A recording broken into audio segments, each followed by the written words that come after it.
What's happening, guys? You want a snow plowing video? You get another snow plowing video. Finally got some snow. We got a little teeny bit yesterday morning. I think we had like maybe 1.5 inches here in northeast Ohio. Clipper snow, quick in and out. Didn't get here till late yesterday morning, or maybe early yesterday morning. I don't know how you want to say that. It got here about 5 o'clock yesterday morning, so I was kind of scrambling to do what I do here. For those of you who are new to my snow plowing vids,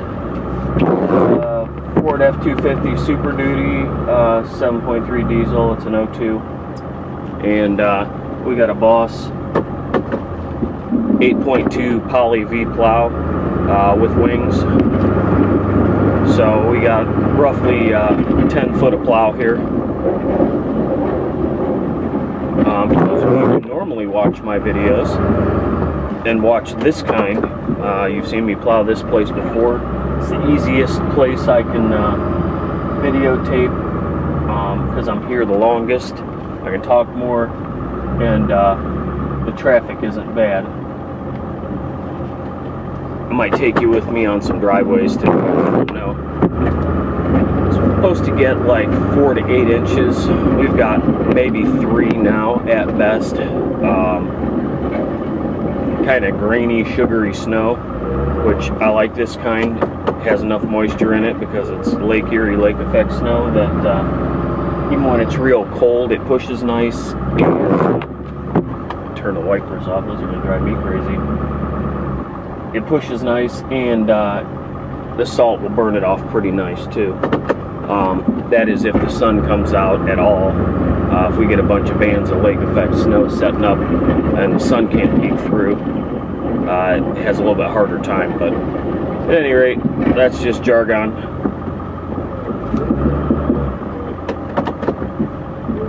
Hope everybody had a happy new year, good Christmas if you celebrate that kind. I know I've made a video since then, but some of you guys only watch me for my plowing videos. This place is just a little over an acre of parking lot. This side of the parking lot has 3 tiny islands and small parking areas that make it sort of complicated to hit with a snowplow. Kind of have to drag everything from one side to the other because the islands aren't big enough to really pile a bunch of snow on, plus it's faster that way. In the beginning, once we start getting real deep wet snows, it gets shoved on the islands because that becomes faster because the snow's so heavy.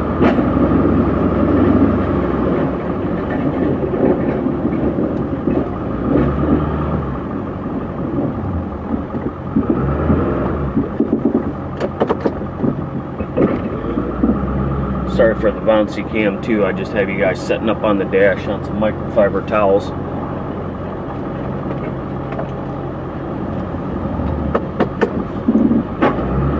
And it's rush hour time. It's 7:30 a.m. I'm gonna have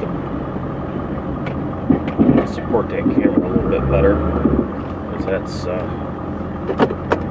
gonna get annoying real fast if it's bouncing all over.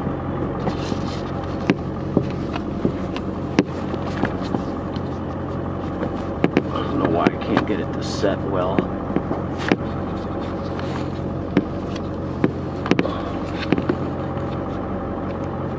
And we'll see how that does.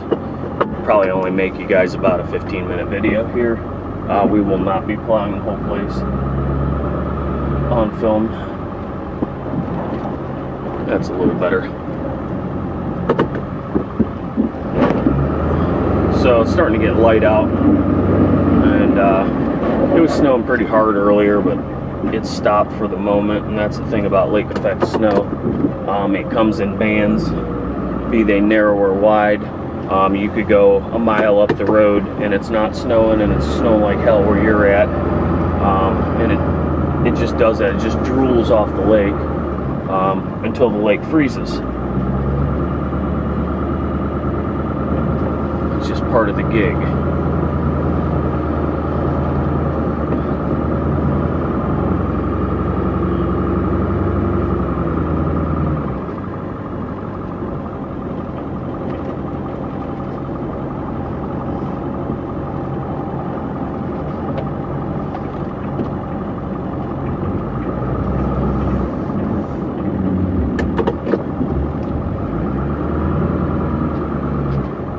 hopefully by next month I'll have a nicer camera mount, so when we do these kind of vids that the camera isn't swimming on the dash here and making you guys seasick.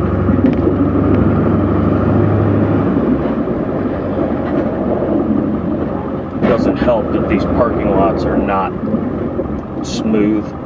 They've been repaired so many times that you just truck just sort of floats over them. Lots of storm catch basins, bounce the truck around and all that. So, but overall, there are much worse parking lots to plow than this. This one's in good shape. No major potholes or anything like that. What kills it though is like right about here, they've done a repair where they didn't grind it down, and there's a couple other spots like that, and as it freezes and thaws, that starts to heave up and move, and the plow will hit it, and you can change the direction you plow over it so that you're not peeling it up, but then another section pops up. So it's just one of those things, you know, over time asphalt will move. It's made to float. Not that you guys are looking for education on pavement. Little update on the wood furnace situation. I was running it pretty much most of this week. Got it kind of dialed in to where I can get it to run overnight and not burn through my wood, and still be making a little bit of heat just to keep the chill off in the shop. I still may need to block off some areas in the building, get it down a little bit smaller. I've got probably close to 2,500 square feet that's still open right now, and that is rated for 2,500. I can get it up to 75 degrees in there, but I burn through a lot of wood doing it. So we're just going to have to continually fine-tune that, I suppose, until I can't make my area any smaller. But I was messing around with the draft wheel on the ash door of that furnace and got it to where I can actually get it to burn pretty slow and still burn. The other problem is I don't have real great wood right now, but that's neither here nor there. It's not nice and seasoned and dry. It's still got quite a bit of moisture in it. Thinking about, since I can burn coal in that furnace, I might try and find some coal. I've been looking on Craigslist and other places to find vendors, and I mean there's a few, but I live kind of between Cleveland and Mansfield, so I'd like to be able to drive, you know, 5 or 10 miles and go pick some up, not 40 or 50. I'd like to get some bagged coal to start with, just to see if I can get it to do what I want it to do. I'd like to be able to get about 14 or 16 hours burn on that, even if I'm not putting out crazy heat, just so I'm not starting fires all the time.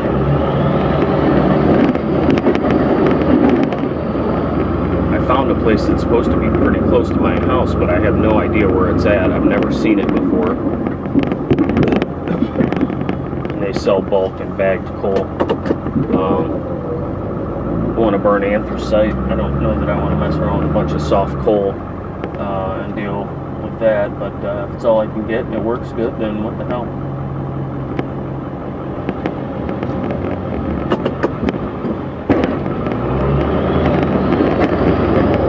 I get a lot of questions about the Duramax and why don't I plow with that and stuff, and I don't really need a second plow driver. It's kind of my backup truck, so I plow in this truck because I only have one salt spreader. And it's just easier to jump in it and go.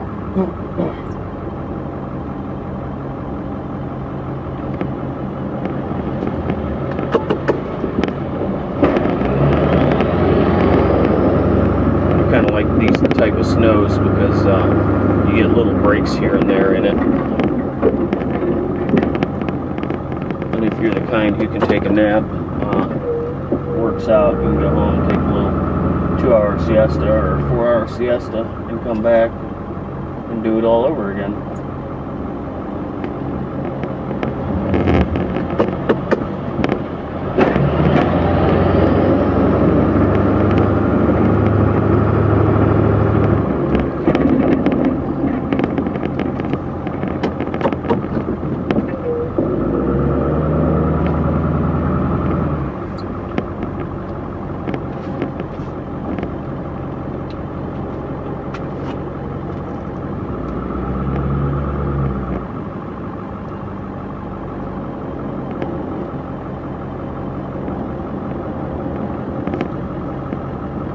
These snows can also be difficult because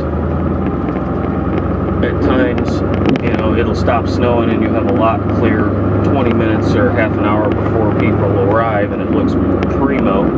You got wet pavement, and right when people get there, it starts snowing like hell, and you know, they'll go out and measure your windrows and your snow piles to decide whether you've plowed or not, and then they call you upset because they think their lot hasn't been cleared and you're not doing your job. But and we try and plow them as close to the time that they open as we can.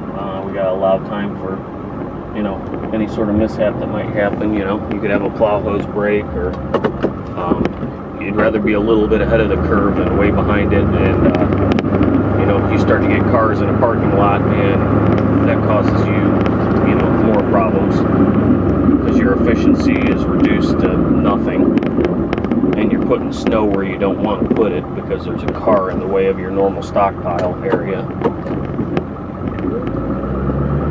Another thing, I don't plow super fast in smaller parking lots like this. People like to sneak in behind you, even though you have a strobe light going and they can clearly see you're plowing snow. You know, their agenda is always more important than yours, so you gotta watch out for those people. And when it's snowing, it makes it even worse because your windows are foggy and they get icy when it's real cold, and, you know, all the trials and tribulations of plowing snow, I suppose.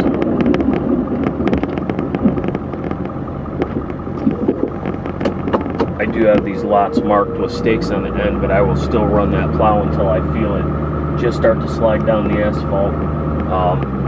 I've been plowing this lot for 20 years now, so I kind of know where it's at. But when I get into a new place, I go until I just feel it start to touch the grass, and then I raise the plow and push the snow back a little bit. This is not one of those places where I can push way off onto the grass, because there isn't any. Even though there's an acre plus parking lot here, the turf areas are limited and they're narrow. And even though you have a big frozen pile of snow sitting on the grass, if you drive into it, chances are it's wet underneath, because it insulates the ground, and the heat and the moisture out of the ground come toward the surface. I learned that the hard way. The first or second year I plowed, we had a big heavy snow, and I was trying to get the snow out of the way because people were complaining they were losing parking spaces, and I got truck stuck real good. Front tires dropped off and it was just mud underneath, even though we got temperatures, you know, 0 degree to, you know, below freezing temperatures for sure.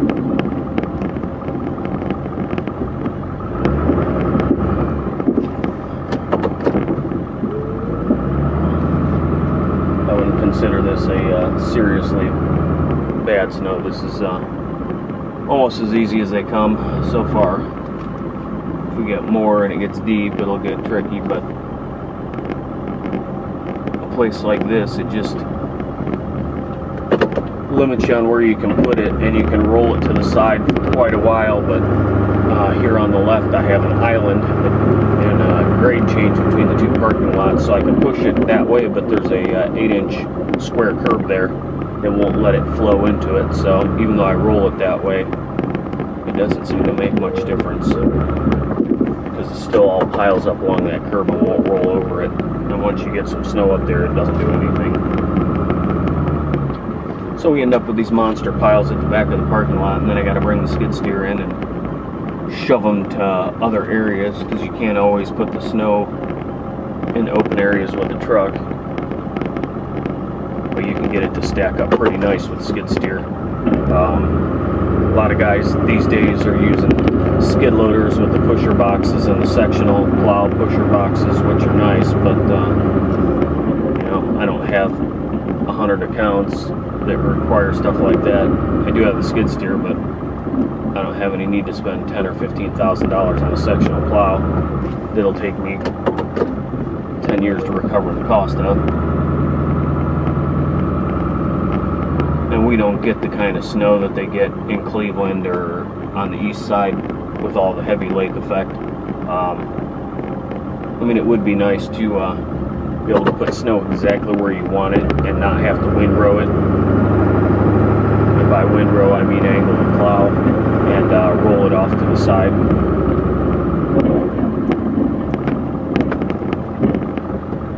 So we're getting kind of long here. We're 16 minutes. I'm going to let you guys go. Hope everybody has a good day. And if I get something else fun to do, I'll bring you guys back later. See ya.